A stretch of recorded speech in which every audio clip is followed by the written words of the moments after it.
Hello, friends. This is Dave Hurwitz, executive editor at ClassicsToday.com, here with the best recordings of Brahms Symphony No. 4.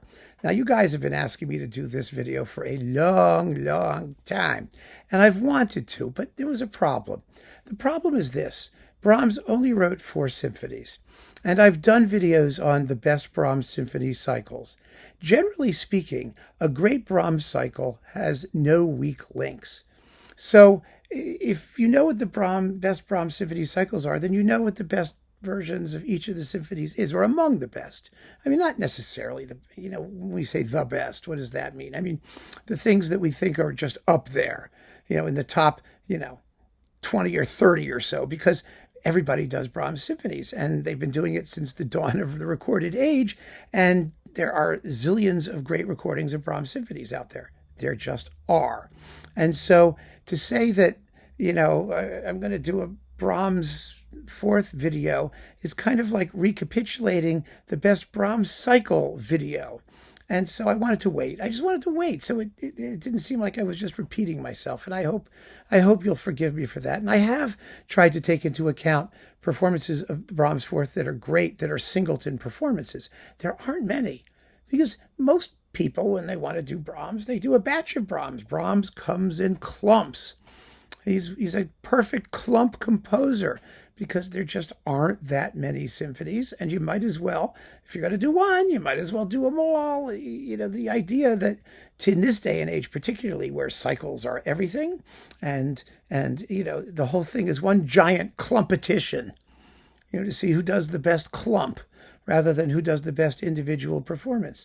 Back in the 50s and 60s, recordings were spread out over years. A Brahms cycle might take, a good long period of time, quite often. Sometimes it didn't. Sometimes they just did them all. But usually conductors took their time and did one at a time, because a Brahms symphony fit on one LP. And so you'd issue one LP with a symphony, but then you had CDs where you can fit 2 on a disc, or you could have a 2 CD set that has all 4. And so it just made sense to do them, like I said, in a clump. So there are quite a few clumps here. And again, I apologize for that, but there's no way around it, because most of the people who've done the best Brahms 4th have also done some of the best Brahms other things. And I've got a dozen recordings here. I know there are many more. But what I tried to do in choosing this dozen was pick a selection of the best performances that also give us a range of conductors and a range of orchestras that have excelled in this music. So there's not a lot of duplication. We don't need to have in this list 15 Brahms 4th with the Vienna Philharmonic, even if there were any. There aren't, by the way. But, there are a lot of Brahms cycles with the Vienna Philharmonic. And so on the assumption that several of those would make the list, I don't want to do multiple Vienna Philharmonics. I want you to have a choice of a wide selection of orchestras and people and approaches to the music. And that's the concept in selecting this 12. I had to draw the line somewhere. Some of you may have your favorites. I'm sure some of you will. And there may be some shocking omissions as well. But I don't think so. I think we're pretty good. So let's start with number 12. It's the most recent. It's Manfred Honeck with the Pittsburgh Symphony on reference recordings. I reviewed it for ClassicsToday.com. I think I reviewed it there. I think I reviewed it here. I may have done it twice. It's a marvelous performance. Absolutely marvelous. And there are a couple of reasons I include it.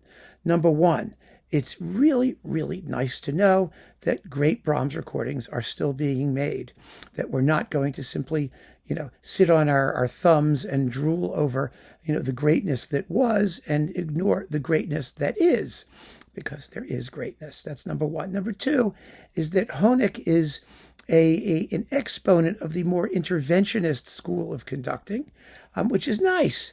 It's the Romantic school, which is coming back. Most of the best Brahms 4 performances sort of lean toward the more classical approach. That is, a stricter approach to tempo, clear tempo relationships, keeping things moving, not lingering over phrases. Honeck isn't afraid to do that. And I think that that's a wonderful thing, because, again, it's an approach, there's nothing ever dates. There's this idea that such and such is old-fashioned. It's nonsense. What matters is, does it work? And Honeck can sometimes do too much. He can be a little bit self-indulgent and a little mannered, but in this performance, he's not. It's an absolutely magnificent performance. So that is number one, and it's an important and salutary one to have. Next, oh yes, this one, it's in a cycle. Gunter Wand. Gunter Wand with the NDR Symphony Orchestra. Now, this is his 1982-83 Brahms cycle. I think the fourth was recorded in 1983. And here's the point. He redid them. And the remake with the same orchestra is not as good, in my opinion. I mean, they're good. They're very good. He was always very good. He was never below a certain very high level of execution. But these, I think, have a certain naturalness and they just work. They work really well. Wand described himself as an old conductor of the new school. His model was Toscanini. He likes to have the classical approach. He doesn't futz around. He does futz a little in the remake cycle, which is one of the things that makes it maybe a little less successful, because he really was a classicist. And when he's at his best in that kind of repertoire, doing that kind of thing, he's really just about incomparable. And so this Brahms cycle with this fourth symphony from 82-83 on RCA or whatever it's on now, Deutsche Harmonia Mundi or Harmonium, I have no clue where it is now. I don't care. It's excellent. It's absolutely excellent. It's one of the great fourths. So that one goes there. Next, well, you have to do one with the Berlin Philharmonic, don't we? Because it's the Berlin Philharmonic. And of course, Karajan did 1, 2, 3 Brahms cycles, at least, with the Berlin Philharmonic. I think, yes, I think he did 3. There's a digital and 2 analogs or something like that. I don't know. And that's why I chose Claudio Abbado. I mean, because I usually am down on Abbado because he really was, I think, an on-again, off-again kind of conductor. But he was great in Brahms. He really was. And this Brahms cycle with the Berlin Phil, I think, is the finest thing he did with that orchestra. It's coupled with all the choral works, the short choral works, which is really kind of cool. In this particular disc with the Fourth Symphony, you get the Haydn variations and Nenia to a text by Schiller, which is really, really marvelously done. But Abbado's Brahms it's sensitive without being micromanaged. It's incredibly beautifully played. It's very, very well recorded. It has all of the, I think, the sensitivity you want in Brahms, and also there's a certain reserve when Abbado does this repertoire, but a reserve that works with this music. I mean, the concluding Passacaglia is aptly granitic. It really is. I mean, it has that inexorability of fate, which you really need to have when you do this. And the whole cycle is very, very, very strong. So I think that this gives me an opportunity to be nice to Claudio Abbado and to point out a really first-class Brahms fourth that, again, people tend not to talk about it that much. And it's funny because Abbado gets a tremendous amount of attention and press, and there's a big $1,000 box of all of his, Universal stuff sitting out there. But we have to pick and choose. And he did do some extraordinary work. He conducted some great operas. He made some marvelous orchestral recordings, but none better than this. So Abbado is my Berlin Philharmonic pick. Sorry, Herbie. Maybe next time. Not that he was bad, but, Next, Carlos Kleiber with the Vienna Phil. Of course we have to do Carlos Kleiber and the Vienna Phil. Why?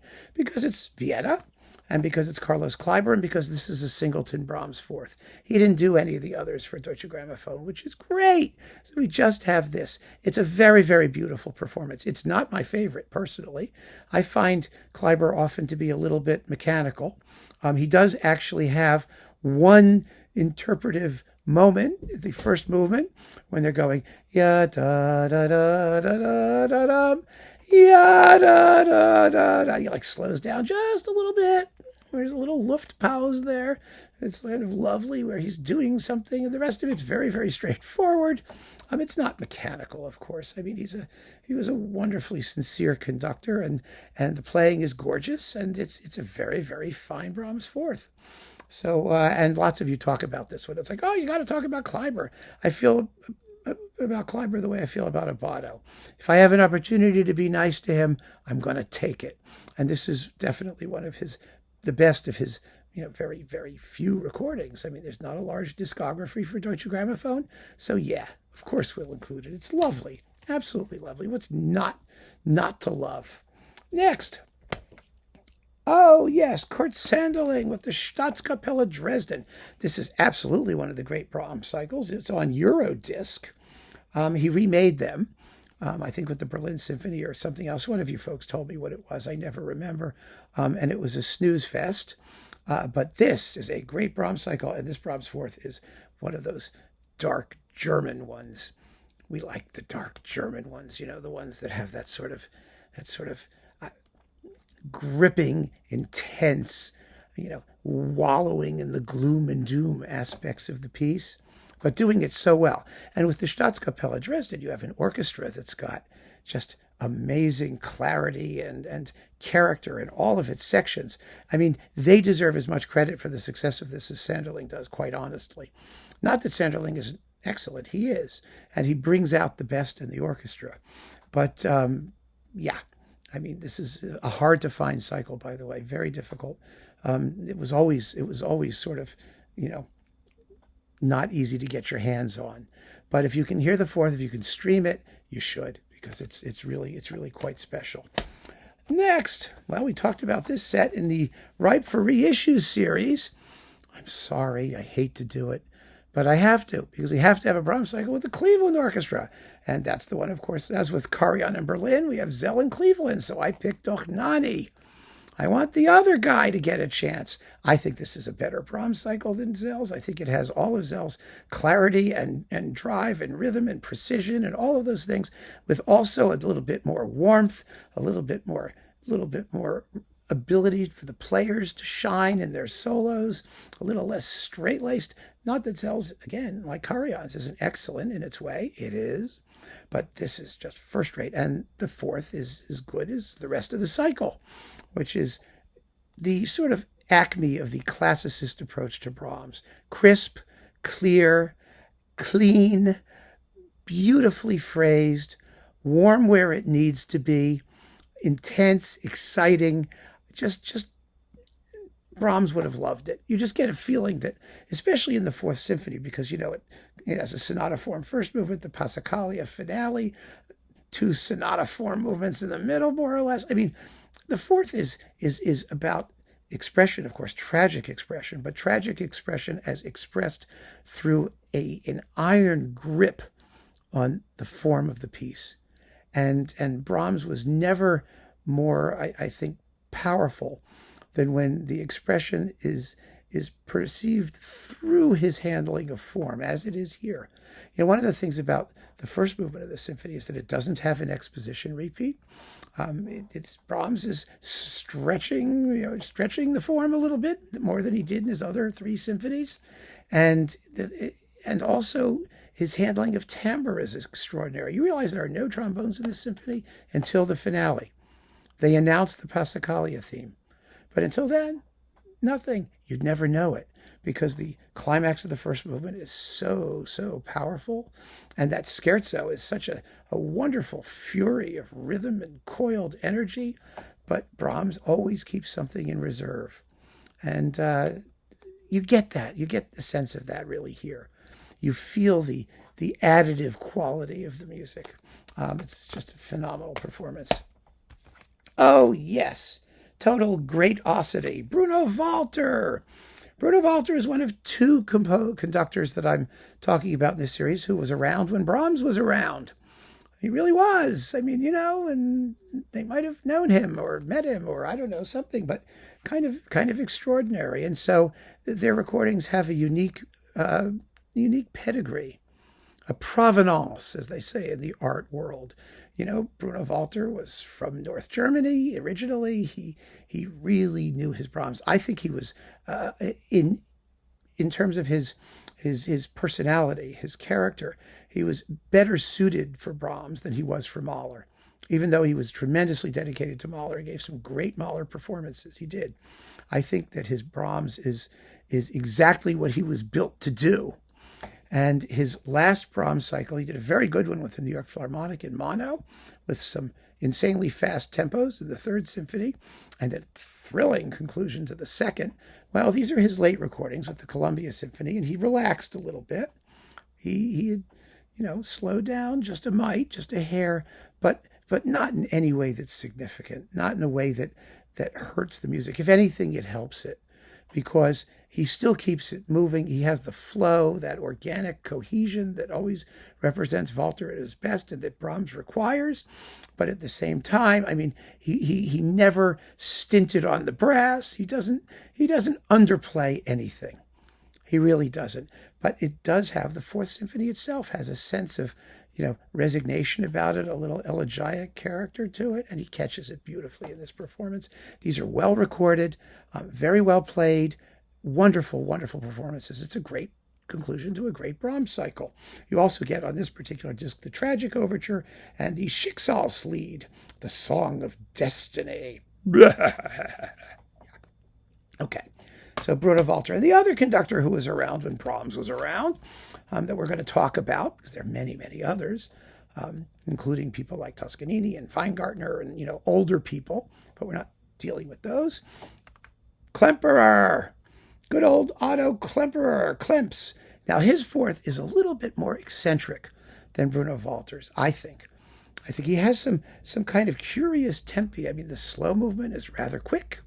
The scherzo has got that big Luftpause, da da da da da, bum, blam, da da da da da da, that kind of stuff.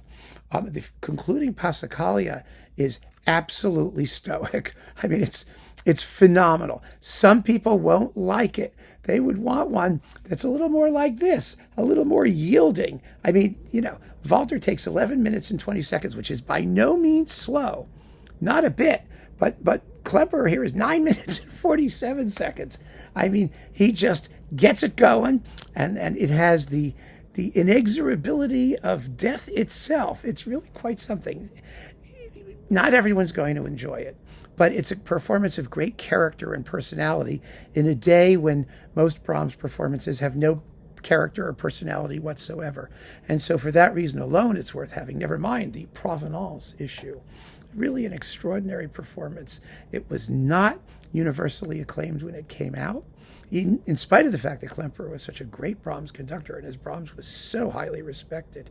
People found it to be just a little bit on the weird side. So why would we yell at him for being personal, for having individuality, for doing something interesting, but always idiomatic with the music? So Klemperer on EMI or Warner or whatever it is now. Back to the more traditional, let's say, classicizing Brahms. Stunning Brahms conductor, Bynum, Edward von Bynum. This is just really hot stuff. These are, let's see, two of these are in stereo. I'm trying to see, I think the fourth is in stereo. I'm not quite 100% sure, because I have to read this and find out. Two of these are mono, two of these are stereo. It's a Brahms cycle, and it's with the Concertgebouw at its absolute best. Bynum was amazing in this music, absolutely amazing, and I love this cycle. We've talked about it before. It's one of the great Brahms cycles. I mean, quite naturally. Let me just see if I can find out. No, of course it doesn't. It does say somewhere here, but I don't know. I'm not worried about it. You should hear his Brahms fourth, whether it's mono or stereo. It's the earliest of all the recordings that we're going to talk about. And you have one of the great wind sections in the Concertgebouw Orchestra, and a conductor who was himself, he was an oboist. He was a member of the wind section.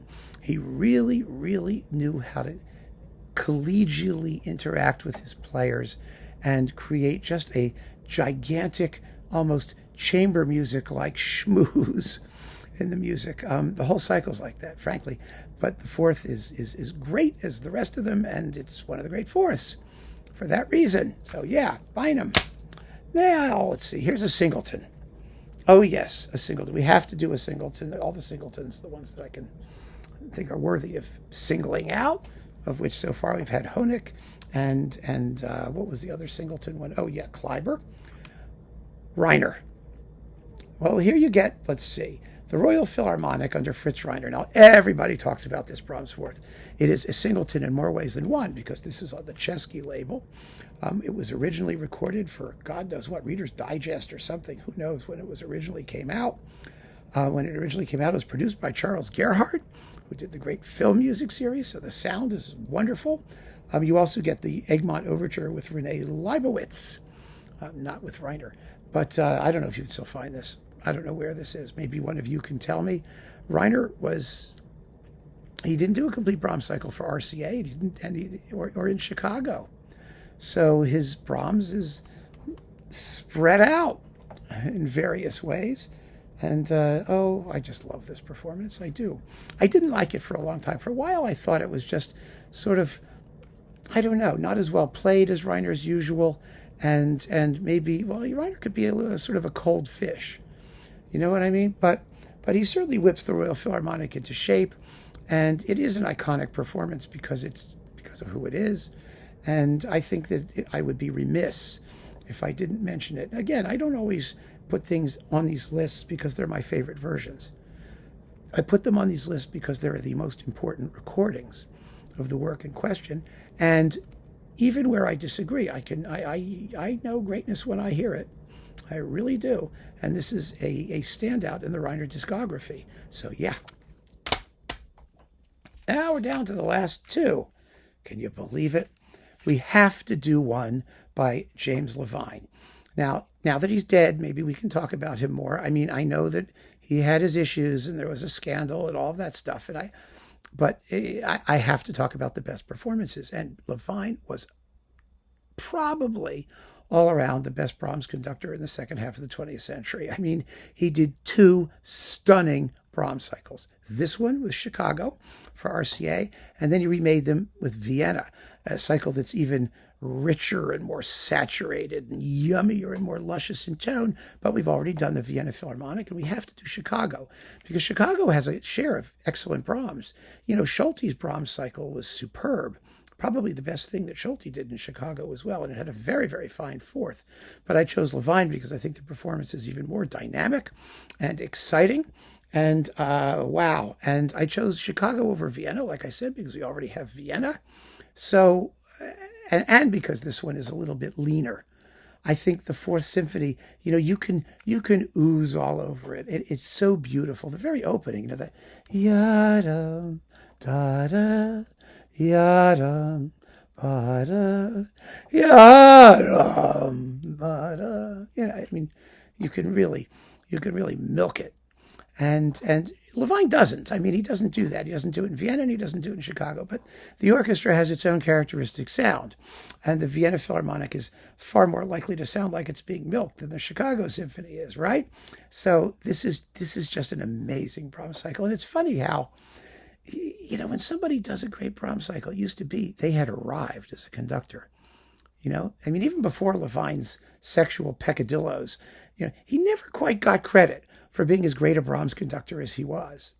He was an opera guy, and it was because he was an opera guy, somehow that rubbed off on him, particularly Italian opera, you know. And so people thought, well, you know, the German standards, you know, and he didn't do a Beethoven cycle. He did a lot of Mozart, a lot of very, very good Mozart.